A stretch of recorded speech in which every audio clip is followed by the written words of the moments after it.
I'm Dr. Peter Borton, and today I'm visiting the Boulders Farmers Market. I love going to farmers market. If I'm ever traveling and I hear that there's a farmers market, I try to make a point of visiting it.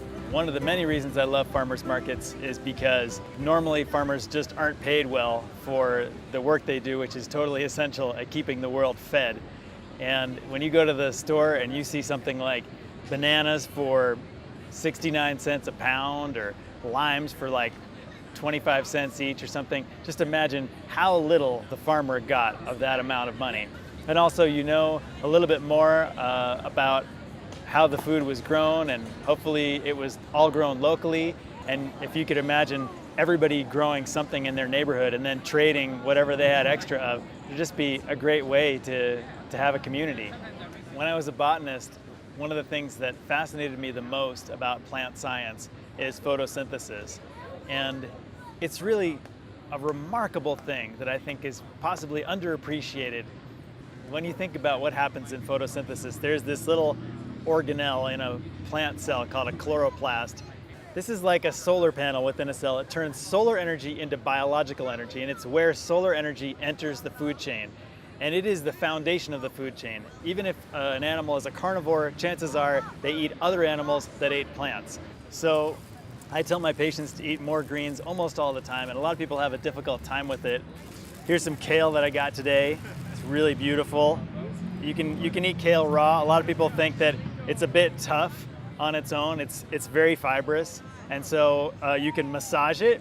If you find it to be too tough in its raw state, you can use a little bit of coarse salt, and that will really help break down the cellular structure of it, and just crush it in the salt and with your hands, or you can do it without the salt. You could rinse it afterwards too. So for a lot of my patients who don't know how to get more greens into their diet, I'll recommend sometimes that they'll do a green drink in the morning with not juice, but actual pulverized greens. And usually I'll have them take a quart jar and fill it with a giant handful of greens of whatever they want, spinach or kale or collards or chard, and then have them put in a piece of fruit or a handful of berries, and then a dash of lemon juice maybe for taste, and then fill it to the top with water, and then throw it in a blender and just pulverize it until it's liquid, and then they can drink that over the first few hours of the day. If they have weak digestion, sometimes the rawness of that will be a bit hard to digest, and so I'll sometimes have them add a little bit of a warming spice, like some fresh ginger, maybe like a thumb tip sized piece of fresh ginger, which if you have a powerful blender like a Vitamix could just puree that, and if not, you could grate it first into there. Or maybe a quarter teaspoon or so of cardamom, which is a great warming spice to help assimilation of nutrients, or a little bit of nutmeg, that can do it too.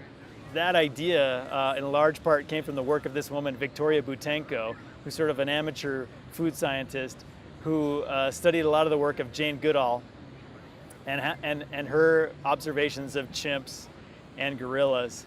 And greens represent a huge part of their diet. Chimps are about 90% vegetarian.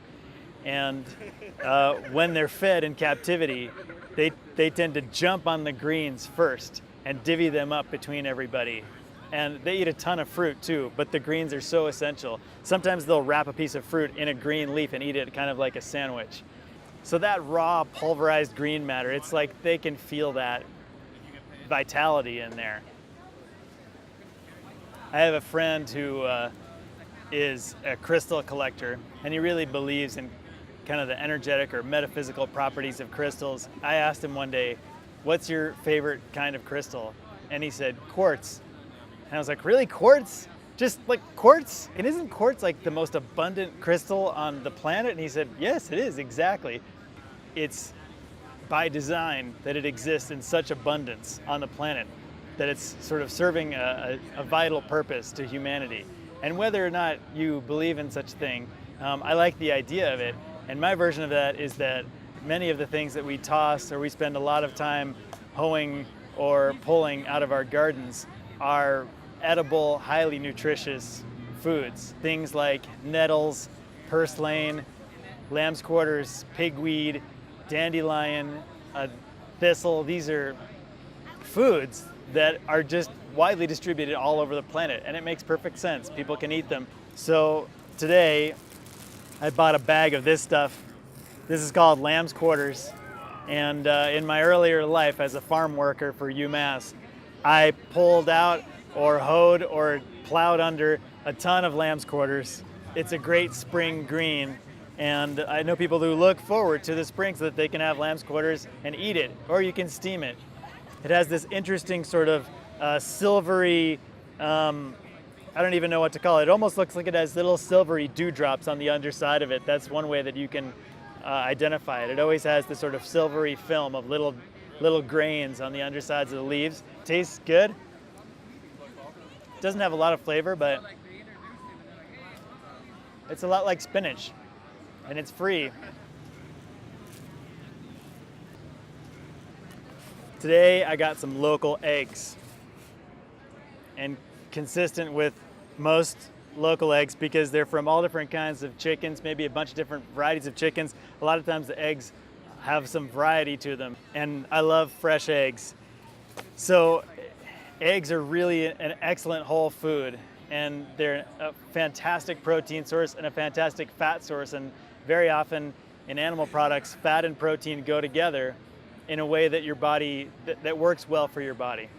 And in terms of bioavailability, if we could look at a scale of what proteins are the most recognizable and usable by the body, egg protein would be at the top of the list, along with whey protein, actually, which is the protein from milk. It's just so easily assimilated and utilized by the body. So it's kind of unfortunate that eggs have sort of been demonized in the past couple decades because they're also a very high cholesterol food. Egg yolks are super cholesterol rich. So I think an egg yolk, based on today's nutritional, mainstream nutritional standards, has something like 90% of your limit of cholesterol intake. And this thinking is based on what I believe to be erroneous, overly simplistic thinking that dietary cholesterol equals blood cholesterol, and that blood cholesterol as a general number is even a useful measure of cardiovascular risk, which it isn't really. In fact, there was a study of cholesterol in the oldest old, as the name of the study was, and they found that the people in this population who are, I think, all over 80, those with the highest cholesterol lived the longest, and those with the lowest cholesterol lived the shortest. So in terms of total cholesterol, it's really not a useful measure of cardiovascular risk. There was a study a couple of years ago on people who have something called metabolic syndrome. So they have high blood pressure, they have what are considered to be unhealthy blood fats like high cholesterol, and often they're pre-diabetic and they're overweight. And in these people, they gave them either 3 eggs a day to add to their regular diet. So 3 eggs, that's way, way, way over what's considered to be the safe daily limit of cholesterol intake. And the other group, they gave them essentially the same amount, but it was all egg replacement. It was just egg whites, basically, no yolks. And between these 3 groups, over a period of time, they watched their blood profiles in terms of how they represent cardiovascular risk. And they found that the group who ate the 3 whole eggs with the yolks had a greater improvement in blood lipids, in overall risk factors, hardening of arteries and so on, for cardiovascular disease. So they added cholesterol to their diet, a ton of cholesterol to their diet, and their cardiovascular risk factors improved. So that just, to me, reinforced the greatness of eggs. I will say that eggs are probably in the top 5 most common food sensitivities. So eggs, wheat products, soy products, corn products, and dairy products are the 5 things I see most commonly that people have a problem with. But if you do well with eggs, then I encourage you to have them be part of your diet. And if you're a vegan, you really might consider adding eggs to your diet, especially if you can get good, local, high-quality ones. One more thing I got at the farmer's market today, this was kind of a rare find, is some mushrooms. They're not wild mushrooms, which would be really excellent. They were cultivated mushrooms, but they were done locally. So this one is maitake, originally a Japanese mushroom, as you can tell by the name, and this one's called lion's mane. This is just like a baby lion's mane. In the wild, these sort of little hairs, they're more like spines, and they will trail down from the mushroom a long way. It's a really amazing looking creature. Besides occupying a really unique place in the culinary experience in terms of their flavors and textures, mushrooms have, universally almost, have immune supportive properties. So there was a study that looked at total mushroom consumption in women and showed that the women who ate the most mushrooms had the lowest risk of breast cancer. And there are certain mushrooms that have an especially strong immune supportive effect, like maitake and lion's mane to some degree, and a mushroom called Ganoderma or reishi, a mushroom called Agaricus blazei, and a handful of others. And they're finding a place in the treatment of cancer in progressive medical institutions. I think the jury is still out, but they're considered at least to be beneficial, maybe as an adjunct treatment. So they're really cool. And as a medicinal source, we've been looking at molds for a while, ever since penicillin was discovered on bread mold.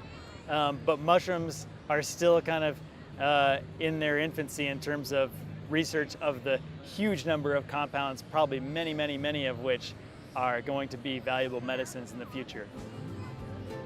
So thanks for watching. I hope you enjoyed our visit to the farmers market, and I really encourage you to go visit your own farmers market, not just to meet your local farmers and support those local farmers, but to kind of get in touch with what the natural environment around you is doing right now, what kinds of plants are coming to harvest, and just to help connect you with the natural world around you. And then buy some of them, examine them, be fascinated by them, prepare them into delicious food. I hope you got something out of watching. Thanks for joining me.